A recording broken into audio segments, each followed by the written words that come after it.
कि वामन मिश्राम साहब की आज हमने दिन भर बात समझी और ये आदिवासी, ओबीसी और अक़लियत को मिलाकर हम तकरीबन 85% होते हैं।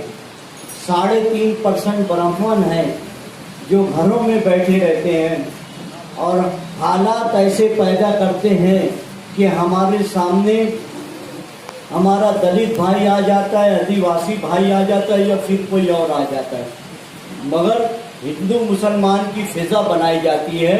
और वामन मिश्राम साहब का ये बोलना है कि जितने भी आदिवासी, दलित समाज और ओबीसी समाज के लोग हैं ये हिंदू नहीं हैं, इसमें सिख भी हैं।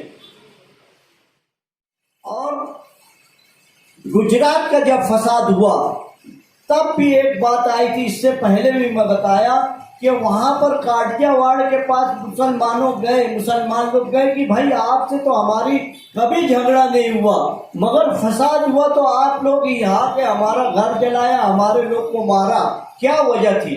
तो आरएसएस के लोग वहाँ 6 महीना साल भर पहले से उनके खेमे में जाते थे, उनके तंबू में जाते थे, उनको रुपया देते थे और कपड़ा देते थे, जो जरूरत पूरी करनी थी वो करते थे और उनको बोलते थे वक्त तो आएगा हम जब बोलेंगे तब आपसे काम लिया जाएगा।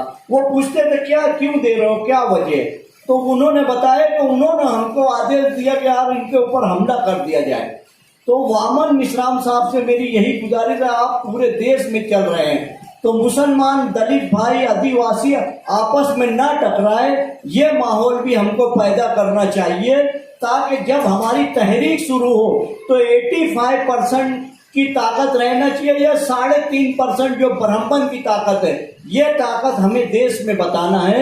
यही बोलने के लिए मैं यहाँ खड़ा हुआ था। वामन मिश्राम साहब बहुत सूझबूझ वाले हैं, इसीलिए इतनी बड़ा संगठन चला रहे हैं और इनकी संगठन में तमाम ही आईएएस ऑफिसर, आईपीएस ऑफिसर, हर किस्म के क्वालिफाइड लोग हैं जो आपकी मदद कर सकते हैं। उतने टाइम मीडिया सेंटर पे ये सवाल पूछा गया कि भड़काऊ भाषण में मौलाना लोगों का नाम आ रहा है, तो उन्होंने ये बताया कि सज्जाद नोमानी साहब को मैं सुप्रीम कोर्ट का वकील दिया हूं और कल इंडिया टीवी को नोटिस मिल जाएगी कि सच्चाई बताना क्या भड़काऊ है।